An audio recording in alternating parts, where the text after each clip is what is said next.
남유다의 16번째 왕이 요시야입니다. 남유다에는 모두 20명의 왕이 있었다 그랬죠. 16번째 왕 요시야는 하나님께 선한 왕이라 이런 평가를 받았죠. 이 요시야 왕의 개혁 이후에 4명의 왕이 남유다를 22년 동안 통치를 합니다. 그런데 이 4명의 왕은 요시야 왕의 그 개혁을 완전히 무너뜨리는 개악을 행합니다. 여호아스, 여호야김, 여호야긴, 시드기야, 이 4명의 왕 중에 여호야긴을 제외한 3명이 모두 요시야의 아들들이에요. 형제간이었죠. 하지만 그들 가운데 누구도 그 아버지 요시야의 신앙도 그리고 그의 행적도 물려받지 않았습니다. 어제 본문에서 본 것처럼 요시야의 아들 여호아스는 왕위에 올라서 석 달밖에 다스릴 수 없었습니다.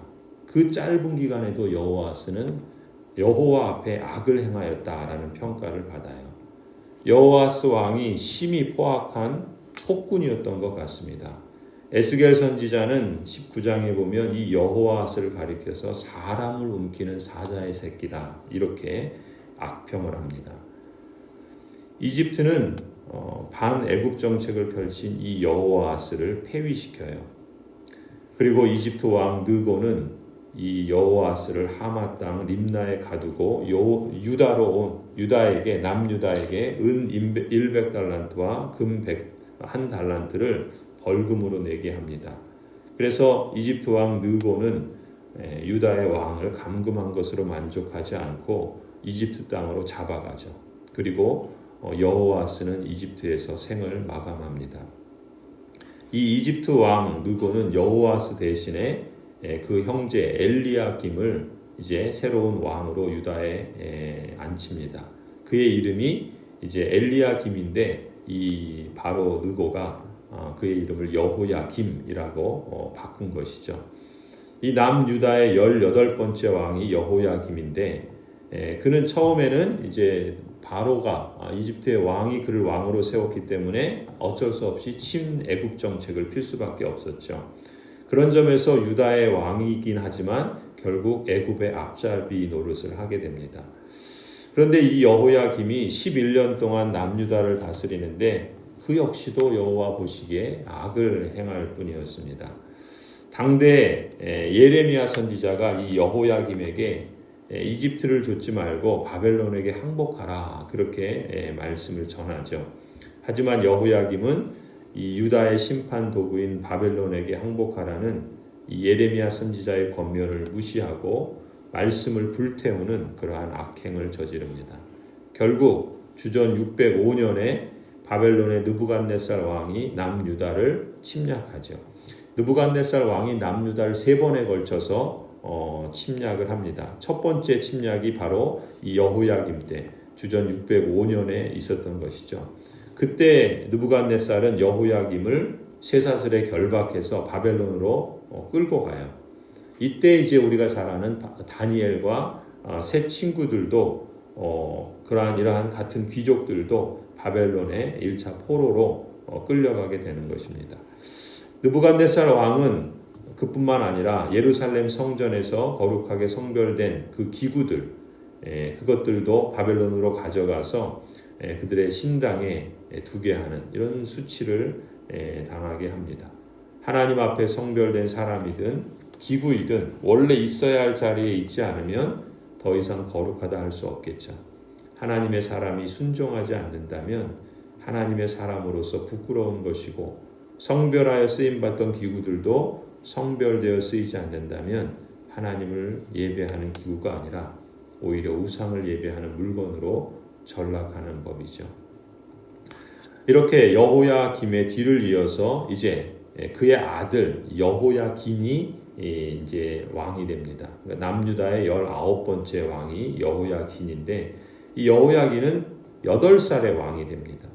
그리고 석 달 열흘 불과 100일 동안만 왕으로 다스립니다. 오늘 본문 9절에 보면은 여호야긴은 조상이 하였던 것처럼 주님께서 보시기에 악한 일을 하였다.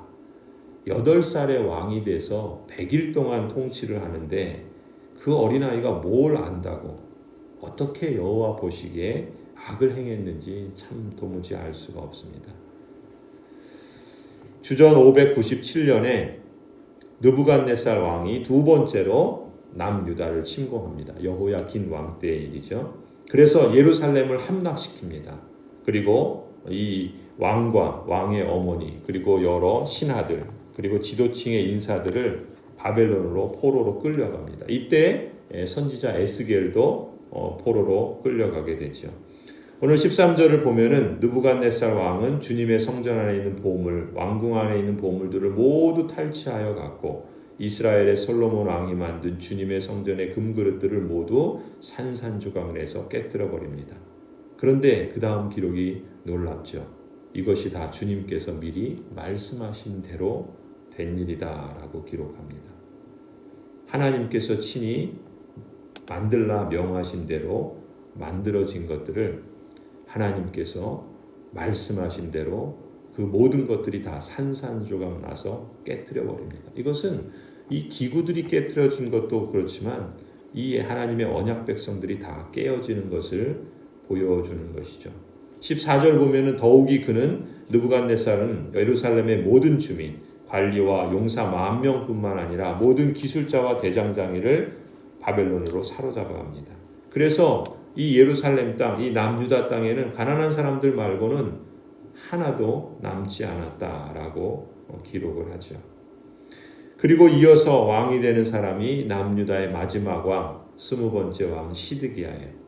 이 시드기야는 요시아의 아들입니다. 그러니까 19번째 왕 여호야긴의 삼촌 정도 되는 것이죠. 원래 이름은 마따니아인데 느부갓네살 왕이 이 마따니아를 왕으로 세우면서 이름을 시드기야로 바꾼 겁니다. 오늘 19절에 보면은 이 시드기야 역시 여호야김이 하였던 것과 똑같이 주님께서 보시기에 악한 일을 하였다. 보면은 지금 요시야 이후에 4명의 왕들이 모두가 다 하나님의 평가를 주님이 보시기에 악한 일을 하였다라는 평가를 받습니다. 그러니까 계속해서 이 유다의 암울한 역사는 멸망을 향해서 치닫고 있는 거예요. 가속도가 붙는 거죠. 막 폭주하는 기차처럼 멸망을 향해서 달려갈 뿐이었습니다. 시드기야는 선지자 예레미야가 하나님의 말씀을 전해주어도 주님 앞에 겸손하지 아니하였다라는 평가를 받습니다. 그러니까 이렇게 왕들이 폭주하고 있을 때 하나님께서 가만히 계셨던 게 아니에요. 선지자들을 보내시고 또 보내시고 계속해서 회개를 촉구하고 돌아올 것을 말씀하셨지만 이 왕들은 전혀 귀담아 듣지 않습니다. 목을 곧게 하고 마음을 완악하게 해서 이스라엘 하나님 여호와께로 돌아오지 아니하죠. 20절에 말씀합니다. 예루살렘과 유다가 주님을 그토록 진노하시게 하였기 때문에 주님께서는 마침내 그들을 주님 앞에서 쫓아내 버리십니다. 이어지는 25장은 결국 남유다가 바벨론에 의해서 멸망하는 비참한 역사를 기록합니다. 1절을 보시면 시드기야 왕 제9년 10째 달 10일에 바벨로니아 느부갓네살 왕이 그의 모든 군대를 거느리고 예루살렘을 치러 올라와서 도성을 포위하고 도성 안을 공격하려고 성벽 바깥 사방에 흙 언덕을 쌓았다.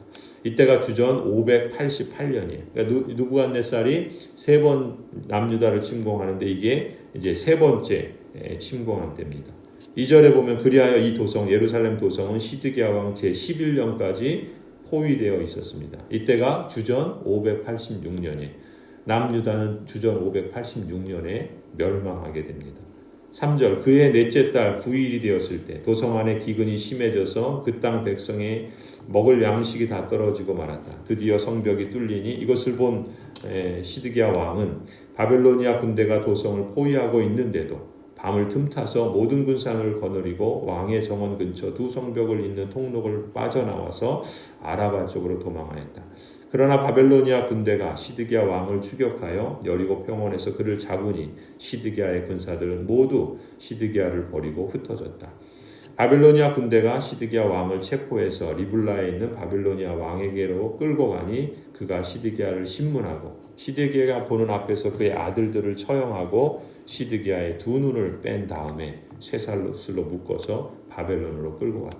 시드기야는 결국 바벨론에서 죽게 됩니다. 이렇게 하나님의 언약 백성인 남유다는 주전 586년 바벨론의 느부갓네살 왕에 의해서 완전히 멸망합니다. 하나님의 언약 백성들은 이 땅에서 다 멸망을 당하는 거예요. 북이스라엘이 721년에 멸망했고 남유다마저도 586년에 멸망을 당합니다.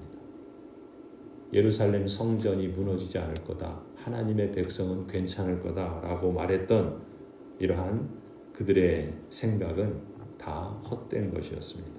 하나님의 언약 백성도 멸망합니다. 남유다의 멸망은 정치의 실패가 아니에요. 외교의 실패가 아닙니다. 경제적인 멸망 아닌 그 이전에 그들의 멸망은 영적인 멸망이었습니다. 여호와 보시기에 악을 행하며 하나님께서 지속적으로 선지자들을 통해서 경고하시고 회개를 촉구하는 말씀을 전하였지만 끝내 주님께로 돌아오지 않고 회개하지 않았습니다. 성도 여러분, 역사는 우리에게 말하고 있습니다. 역사를 통해서 배우지 않는 민족은 결국 망하게 되어 있어요. 오늘 우리 역시도 하나님의 언약 백성으로서 이 세상을 살아가면서 수많은 영적 도전에 직면하게 됩니다. 이러한 응답이 삶에 대한 평가로 남게 됩니다. 역사의 강물이 흘러가는 것처럼 모든 인생도 잠시 왔다가 다 흘러갈 뿐입니다. 여러분, 우리가 11개의 왕들의 역사를 보면서 그들이 살았던 역사는 몇 줄 안 남는 글자로 그들의 삶이 평가되고 그들은 더 이상 존재하지 않습니다. 모든 인생이 마찬가지입니다. 이 역사의 강물이 흘러가듯 불과 몇 년 있으면, 몇십 년 있으면 우리의 흔적도 다 이 땅에서 사라지게 될 것입니다. 그러나 남는 게 있다는 거예요. 인생에 대한 하나님의 평가는 흘러가지 않고 남아서 기억됩니다. 하나님께 기억되고 그리고 사람에게 기억될 것입니다. 그렇다면 나는 어떤 평가를 하나님께 받고 있는가? 오늘의 삶이 내 인생에 대한 평가와 흔적을 남기는 복된 현장이고 하나님의 선물입니다. 세상의 욕망, 그리고 세상의 거센 저항, 그리고 사탄의 시험이나 유혹, 그리고 부패한 본성에 따라서 악으로 치닫고 하나님을 멀리하려는 도전 앞에서 우리는 그 어느 때보다 주님을 믿고 신뢰하면서 주님께 가까이 붙어서 살아가고자 힘써야 할 때입니다. 그리스도를 위해 죽는 것은 용기가 필요하지만 그리스도를 위해 사는 것에도 용기가 필요한 법이죠. 하나님은 언약 백성이 고난의 골짜기로 들어가지 않을 것이라는 약속을 하신 것이 아닙니다. 하나님께서 주신 변함없는 약속은 하나님은 결코 우리가 사망의 음침한 골짜기로 들어갈지라도 혼자 지나게 하지 않을 것이라 약속하신 것이죠. 예수님을 믿는다고 고난이 면제되지는 않습니다. 그렇지만 예수님을 믿기 때문에 성령 하나님께서 언제나 임마누엘로 여러분과 함께 계신다는 것을 잊지 마시기 바랍니다. 주님을 늘 가까이 하면서 혹 죄를 범하고 실수를 하여도 완악한 마음으로 더 멀리 가려고 하지 말고 그것을 감추고 덮고 없는 것처럼 그렇게 행하지 말고 겸손한 마음으로 주님께 나아가서 주님을 속히 찾으시기 바랍니다. 주님은 기꺼이, 아니 늘 여러분 곁에 계셨다는 것을 여러분이 실감하시기를 간절히 축원합니다.